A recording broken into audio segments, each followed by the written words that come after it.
So excuse the dark setting. It's pretty late here. Kind of an odd time to do this, but just been seeing a lot of videos and a lot of people making commentary and whatever, and it's gotten to the point I'm like screaming at people, screaming at the screen because things. I don't know. A lot of people like to speak, I guess, on and make claims on things that they. I mean, obviously that they may not be that knowledgeable in, and I never like to myself act like I'm um I guess not never want to be a boastful know it all or whatever, but if you do have knowledge on a certain thing, or in that area, I think it's almost your due diligence to kind of, I guess, say it or at least whatever. So I think everybody kind of knows the crazy situation of the last, I guess, assassination, or just say. And I hate even doing stuff like this whenever, because I feel like I'm almost like jumping on the bandwagon for like attention or something, and I don't want this to come off like that at all. But I guess I was raised in the country. I've always, you could say, I live mid USA, Missouri, so um, I've lived both in city towns or whatever, but grew up, in the Indian country or whatever you could say country. It wasn't like we had like 10 or 20 acres of land or whatever, so it wasn't, yeah, not complete city life. Anyways, did a lot of like not like country boy things, but you could definitely say that. Anyways, I was raised with hunting, and um, firearms always fascinated me, even as a child. Just like cowboy kind of things, 6 shooters and stuff, watching movies and everything. I just got fascinated with them, and my dad was a hunter and everything. And so what I'm getting to with this is a lot of people are saying like, oh, he was professional or whatever, and I found, and it kind of, I still even think this is possible. Everybody's saying like trans. As soon as I heard trans or whatever, I immediately thought, okay, this is a dude that's probably had some similar background of where he's had some kind of firearm. He's maybe not versed in it, but he's not like some liberal who hates guns and has never picked up a firearm before. He is probably most likely a guy that's had, at least knows how to put a shot on target. And that's not a hard thing to do. People are saying, oh, 200 yards or whatever. I know children that are like ages of 11, 10 that can shoot deer successfully 200, 300, 400 yards. It's not a very hard thing to do, especially with the type of rifle that he had, which was a synthetic stock. I think they were saying Mauser. I'm not sure. I haven't. I only saw one picture of it, but a bolt action 30-06 with a pretty good scope on it. And with today's technology and scopes, 30-06, just for, I'm trying to touch all these bases. 30-06, for example, I choose not to hunt with that rifle. Usually intermediate distance. If you're hunting deer, usually 200, within 200 yards anywhere. If you're using a 30-06, it is known for being so powerful. I actually, most times when you shoot the deer or whatever animal you're hunting, you kind of want them to go down right away. And it's weird. I hate fucking comparing this, but that's usually you don't want the animal to run. And the 30-06 has the problem of it's such a powerful cartridge that it goes right through without usually causing very much damage or whatever. So it's usually specifically used in situations where you're reaching out 3, 7, 800 yards. It's a very long distance cartridge. And with a bolt action rifle, 150 to 200 yards with the scope that he had, and especially in a prone position, that would not have been a hard shot.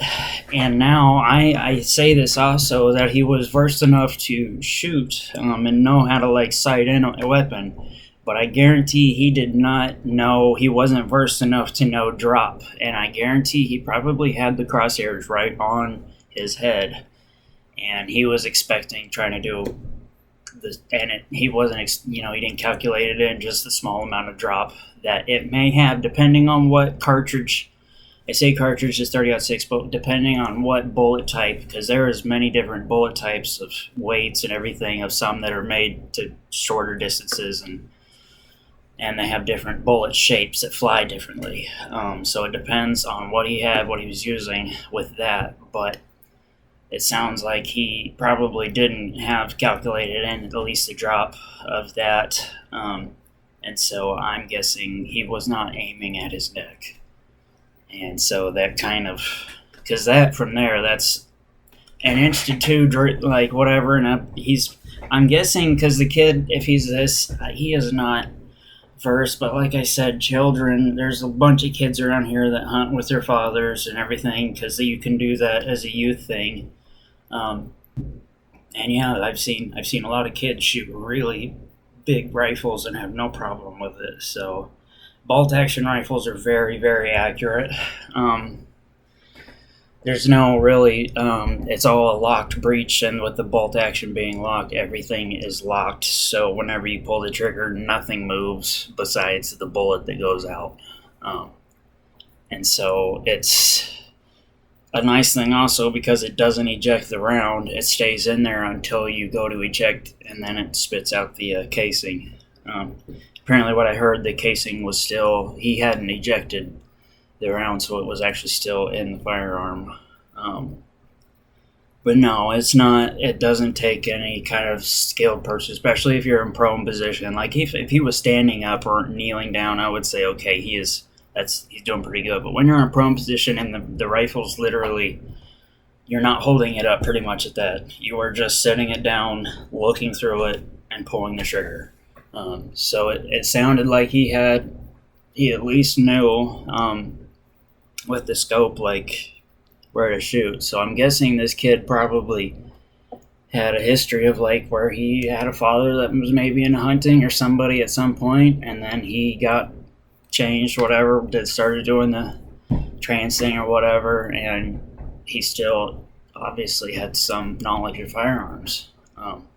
And that firearm he used, that's probably like $400 setup at the most with the scope. So it's not like something that's out of means.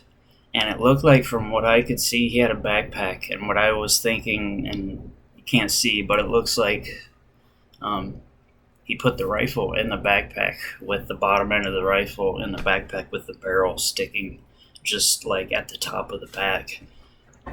So he could, like, maneuver it without, shocking everyone. But he obviously, at least, whoever did this had thought far enough of where they were going to run and where they were going to go after they did it. I really am baffled. I feel like our FBI is kind of really incompetent if it is this type of person that he's literally outsmarting the entire government right now. That's, I don't know, even with the Luigi deal, I remember seeing the guys diving in the ponds in the park at the place he did it, whenever he was long gone, never dropped it. It's like, I know they look at all the situations, but it's like, sometimes they're like, man, you guys are really cold on the trail. Like, you were, I know it's easy to say that, but yeah, I don't know. But definitely not something, it's not a shot that could not, I don't know, I'm trying to say here, it's not something that a high level of skill is needed. Shooting prone is the easiest. Like, if you're trying 100-yard shots in prone position are usually super, super easy, especially if you have a scope. Like, if you're shooting irons, I would be really impressed with that. But with a scope, especially a 30-06 round and a high-powered scope, when they're zoomed in, depending on how high level of scope it is, he could have had it so zoomed in that his whole scope was filled just with, whatever his target was at that point. So, and I'm the one pic or video I saw of the people asking like, "Hey, is that a dude up there?" I have to feel like if I was literally in that position and I saw that there, like, you might feel stupid at the moment, but I would not like be screaming, but I would literally be asking, like, yelling out, like, "Hey, where is an officer? What is it?" Pointing and saying loudly, like, you need to draw like more than just the people around you, because soon as then like one person hears it, then another, more people are going to start looking and paying attention, and then that's whenever. Because when a crowd's big like that, you can't. Everybody's kind of divided until there's something loud enough or whatever that happens. And I know some people said they thought it was multiple shots, and I knew with how the buildings were, and with experience in shooting, the echo, depending, it would have echoed off whatever building and could have sounded, whatever. But and I really, I had to prepare myself this morning because I hadn't gone on X yet, and you like have to mentally prepare yourself, even for any point for me getting on X now. Like you have to get yourself ready for what you might see. And I heard everybody at first saying, yeah, it looked like you could tell from the way he fell over, and I didn't know what they're talking about until I watched it. And you could tell immediately, just from experience hunting also, that shot, yeah, it was very, very lethal. But even if they were able to at least stabilize him and get his, I guess, functions back, there was no way he would have been paraplegic or completely disabled from the head down, because you can tell immediately it severed connections between the nervous system and everything.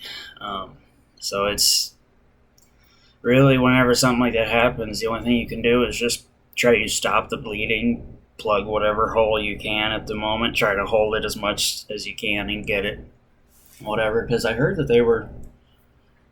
the last that they heard, whatever, at the hospital, that he was receiving, like, they were giving him a huge amount of blood or whatever, because obviously it looked like with the shot that it went to a point where it could have possibly got both of the main arteries there in your neck. It looked like it at least got the left one, for sure. But a 30-06, depending on for example, if he was using like special hunting ballistic tip that you can buy just at your Walmart, whatever, because hunting, a lot of these roll, and that's a place, there's a lot of hunting in that state, and it's more open range and bigger game, so 30-06 is very, very common for hunting like that. That is a rifle he could have picked up at the pawn shop, just whatever.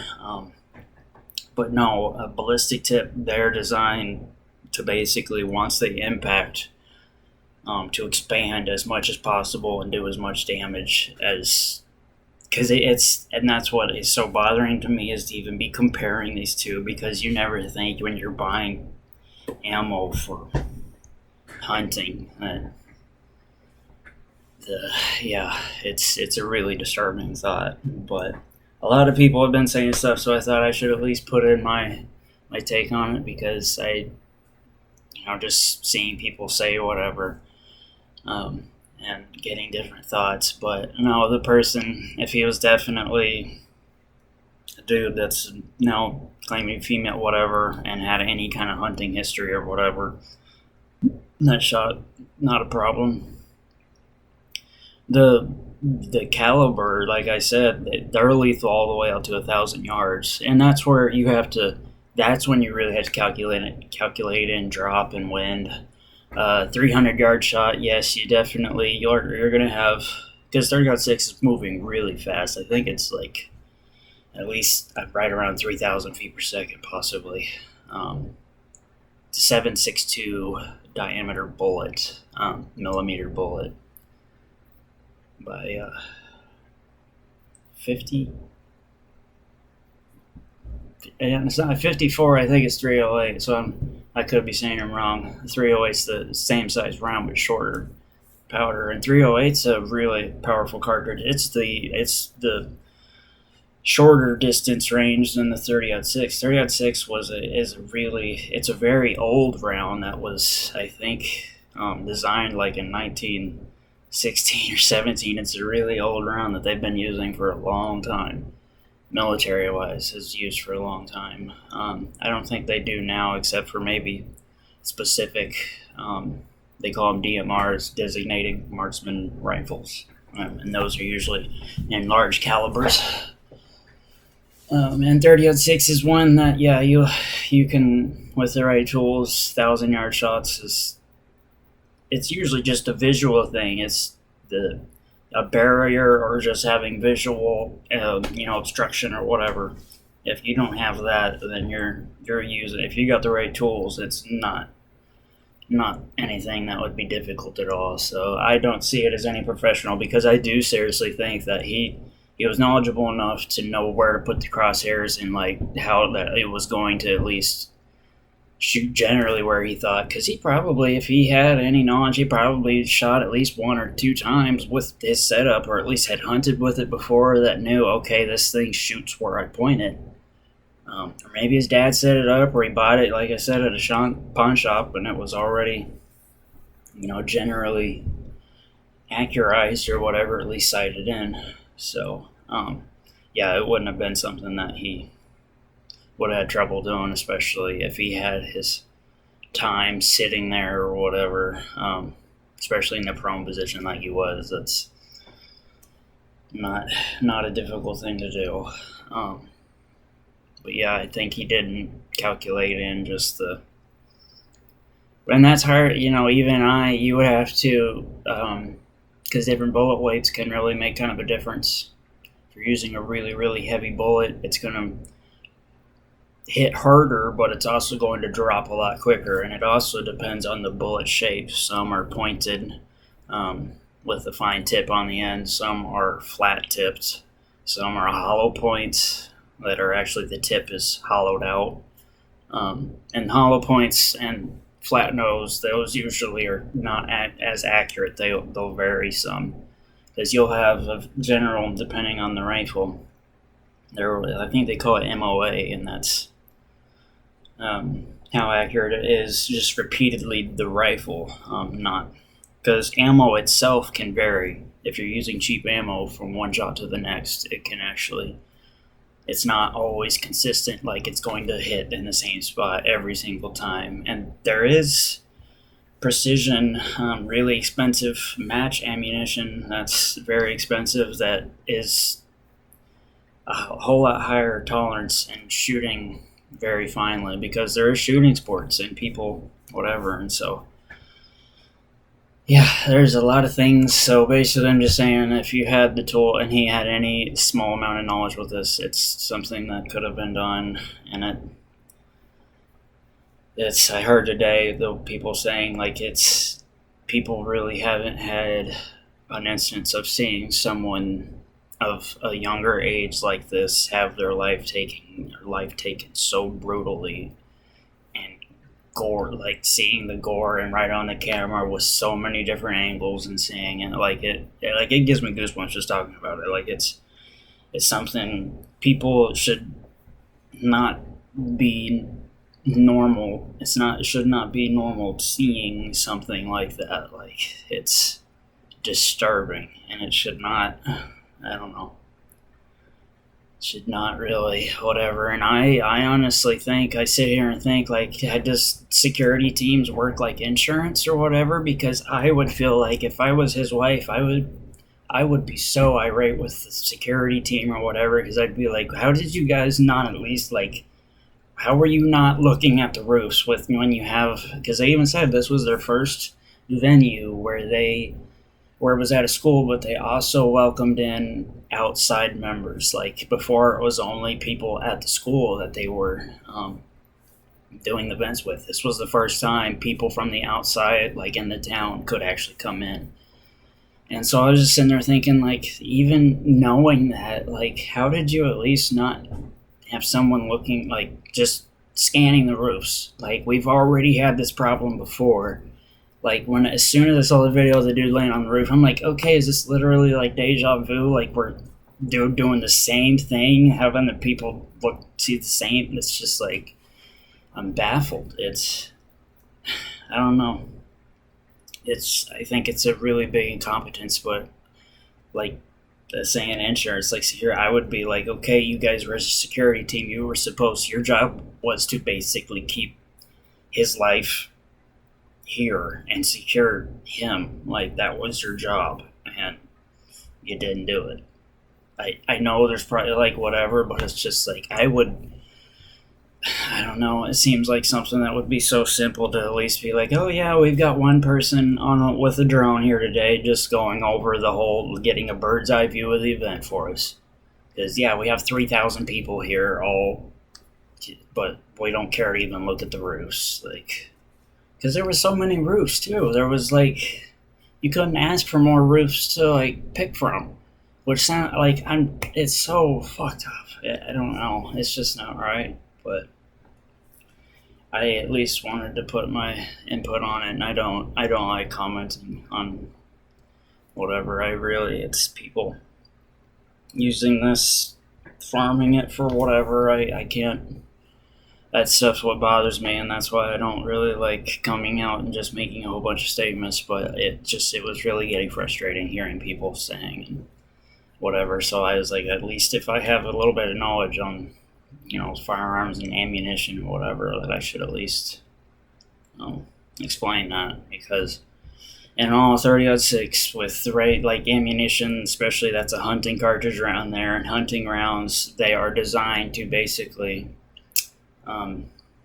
neutralize the animal's ability to flee, run, whatever, because you hate to, whether it be a deer, elk, whatever they're hunting, that's the worst thing, is to shoot it, injure it, whatever, and then it runs off and you can't find it or whatever, and because it's kind of, at that point, it's a way, you hate to just injure and kill the animal. Because I was always raised, you don't hunt for sport, whatever. You hunt as a mean to help feed yourself. And actually, I don't know, it was something that we used as a means of food a lot growing up. So I don't know, we never, at least I knew people that did do it for sport, just for like trying to, and that is deer, whatever, for their antlers and stuff, because it is a competition and people do that. But it's just crazy to think, that around and hunting ammunition is made to basically do that. But I'm also thinking that it happened, it's even as gory and as horrible as it was, it's better that it hit where it hit instead of just a little bit higher or whatever, because that would have been such a more, like, and that's why I don't even want to even have that image really, or say it, but it's just, that's very possible. I don't think he was purposely trying to shoot him in the neck. I really don't, but he definitely sat there and decided, because he sat there for a certain amount of time with that rifle and with him and his crosshairs, and that person had to sit there and make the decision. Sit there and decide, okay, I'm doing it. That's just so fucked up. But he obviously premeditated it. He thought about it. There's that one posting of the person claiming whatever, and that kind of rhetoric, and having, just normalizing the talk of, hey, I'm gonna help this person die, whatever. It's normalizing that, makes it more normal for people to talk about it, then it makes it more normal for people to make even further jokes about it, and then it's just like, okay to, like, praise it and egg it on and try it. It's just like, we throw around words so often now, and so much that they have no meaning, but at the same time so much meaning, and it's like, it doesn't, having just venue to be able to talk like that is really messing things up. It is really. It sounds crazy, but it's like you should have some kind of qualification you have to meet in order to be talk in front of an audience of this. Like some, if you're no, man, it's hard to say, but it's like you shouldn't. You should have to build your reputation and your trust or whatever before people will just be able to listen to anybody. Like you shouldn't be able to. The most retarded and most whatever. I don't even like saying left, right, but just the most out crazy take can be said from the most whatever person, and if it gets spread around enough, it's like you have to go back to that. It's like do you even the person that said it but anymore it doesn't matter who says it. It's just what they say. It doesn't matter what it means. It's just how does that make you feel. That's the only things that matter. And it's so we're living in a world that's everything like, okay, does that make me feel bad or happy? And that's like all that matters. And it doesn't. No one thinks about the future and actually, bad feeling, like having things, especially when I did something stupid and I got embarrassed or got in trouble. Having those feelings are what made me be like, hey, I don't want to do that anymore. Like. You have to have bad thing, whatever like that, are required in order. And just with our human race, that's how I feel like we've had to make all of these mistakes and problems in order for us to know that like that's okay. And that's what's crazy is like these bad things almost not like have to happen, but in order for us to actually know what to do correctly. I know that's a weird. I didn't say that correctly like I wanted to, but we are stubborn and we will we will make the wrong decisions repeatedly until it's something like and that's what's scary is it's like, okay, are we going to get to a point where we can't go back? But I don't think there's a point with that. I think there's things everybody's that's put claiming and doing all the things that are wrong or whatever, it will come to a point where all of that, everything they've preached and talked about will come right back to them, and things will change for them to a point where they're like, I do not want to believe that, push that, say that anymore or whatever. Once it rips their child away from them, takes their mom, their dad, their whatever, because the way you're talking, people say, hey, yeah, fuck the life of whoever, is no one ever, you can't compare one life to the next and be like, yeah, no, that one's valuable, but yours ain't. Like, people, it's crazy. I know, it's really, I don't know. That's why I don't like making takes. I think about too much what I say, but we all have our problems.